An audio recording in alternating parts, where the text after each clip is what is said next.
Hello friends, chapter number 4 time series, exercise 4.2, question number 3. आज मैंने question पहले लिख लिया है तो सिर्फ आपको एक्सप्लेनेशन में याद रखना है। थोड़ा लेंथी क्वेश्चन है इसीलिए थोड़ा एक्सप्लेन प्रॉपर कर देते हैं। अब क्वेश्चन देख लो। Use the method of fitting linear equation to this data to obtain the estimate for the number of vehicle registered in the year 2016-17। इसका मतलब method of fitting linear equation की method ये आपको एस्टिमेट वैल्यू करनी है 2016 और 17। इसका मतलब एस्टिमेशन 2 टाइम्स होगा 16-17 के लिए। Also find trend values for each year, मतलब ईच ईयर हर साल के लिए आपको ट्रेंड वैल्यू काउंट करनी है। पहले हमारे रूटीन 5 स्टेप्स देख लेते हैं। ईयर अवेलेबल है, नंबर ऑफ व्हीकल्स अवेलेबल है। Year 2010, 11, 12, 13, 14, 15। We will take t is equal to 1 to 6 respectively for each years. Hence we get n is equal to 6. तो पहले मैंने ईयर लिख लिया, नंबर ऑफ व्हीकल्स लिख लिए। ईयर्स को हमने एज्यूम कर लिया t is equal to 1 2 3 4 5 6। Number of vehicles का टोटल किया, sigma y is equal to 553। Timing का टोटल किया वो है 21। अब हमें करना है t square. t square count करने के लिए 1 का स्क्वायर 1, 2 का स्क्वायर 4, 3 का स्क्वायर 9, 4 का स्क्वायर 16, 5 का स्क्वायर 25, 6 का square 36। Sigma t square 91। Sigma t square 91। उसके बाद t into y, t into y 69 into 1 69, 75 into 150, 82 into 3 246, t into y और t इन दोनों का मल्टीप्लाई 91 into 4 364, 101 into 5 505, 150 into 6 690। इसका टोटल कर लो सिग्मा t y 2024। तो पहले तो हमने ये टेबल क्रिएट कर लिया, उसके बाद हम normal question calculation first y bar is equal to sigma y upon n। Sigma y 533 divided by 6 88.83। Second t bar calculate करेंगे sigma t upon n 21 upon 6 3.5।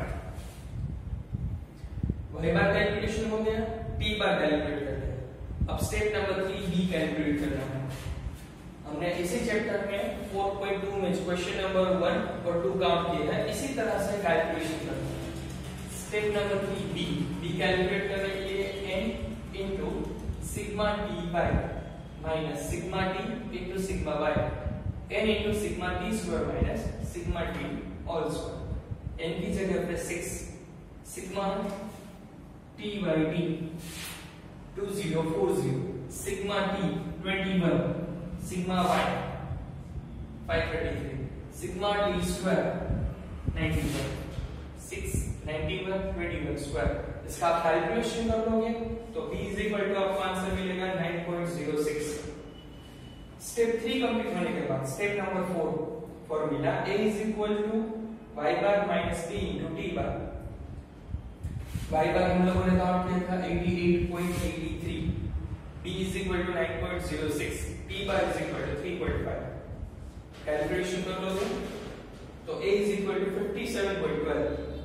उसके बाद नॉर्मल इक्वेशन क्रिएट करना है, linear equation y cap is equal to a plus bt, a is equal to 57.12, b is equal to 9.06, t as it is। यह हमारा 5 steps routine है जो हम question number 1 और 2 में काउंट किए थे। इस क्वेश्चन में है estimate the number of vehicles registered in the year 2016-17। इसका मतलब हमें एस्टिमेट वैल्यू काउंट करेंगे 2 इयर्स के लिए, 2016 और 17 दोनों के लिए। तो पहले मैंने लिखा है step number 6, estimate for the number of vehicles registered in the year 2016। 2015 के लिए हमने t is equal to 6 assume किया है, 2015 के लिए 6 एज्यूम किया है तो क्लियर है 2016 के लिए हमने 7 एज्यूम किया और कुछ नहीं। लीनियर इक्वेशन में 57.12 plus 9.06 टी की जगह पे 7 लिख दिया। कैलकुलेशन किया, हमें एस्टिमेटेड वैल्यू मिल गई 120.54,000। Step number 6 estimation for 2017। Step number 7 estimation for the year 2017। 2017 है तो हमें n इक्वल टू कितने लेंगे होंगे 8।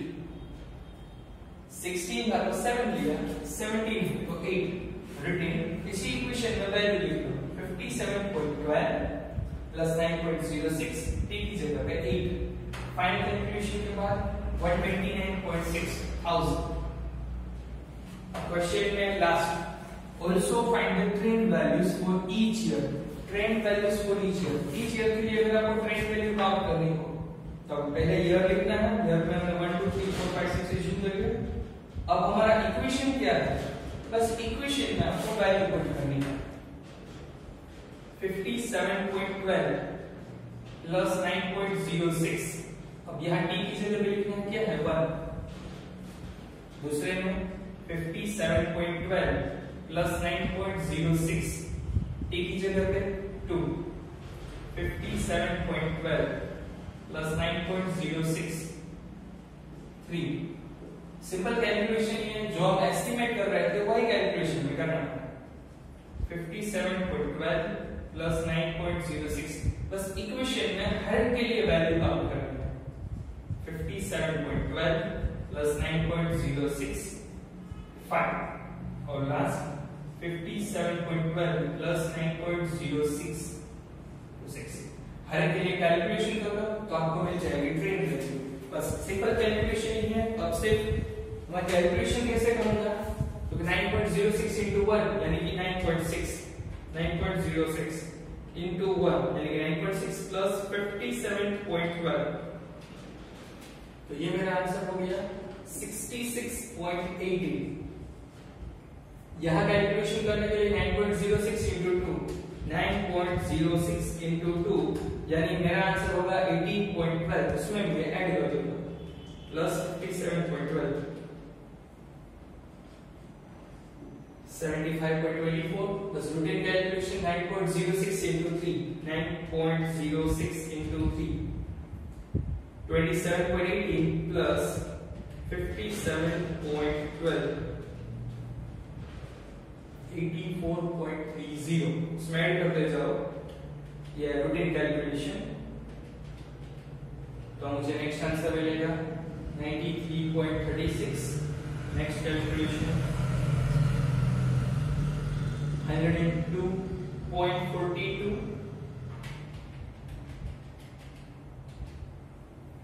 111.48।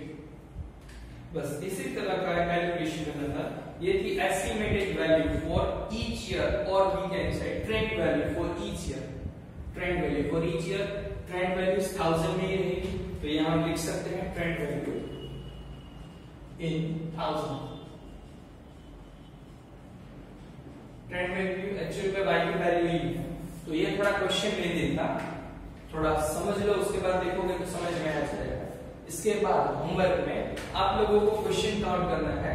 Exercise 4.2 question number 4। Question number 4 को होमवर्क में जरूर काउंट करें जिसमें आपको 4.2 की तरह कैलकुलेशन भी करना है और 4.1 की तरह एक ग्राफ भी ड्रॉ करना है। इसका मतलब आपका पूरा रिवीजन हो जाएगा अब तक।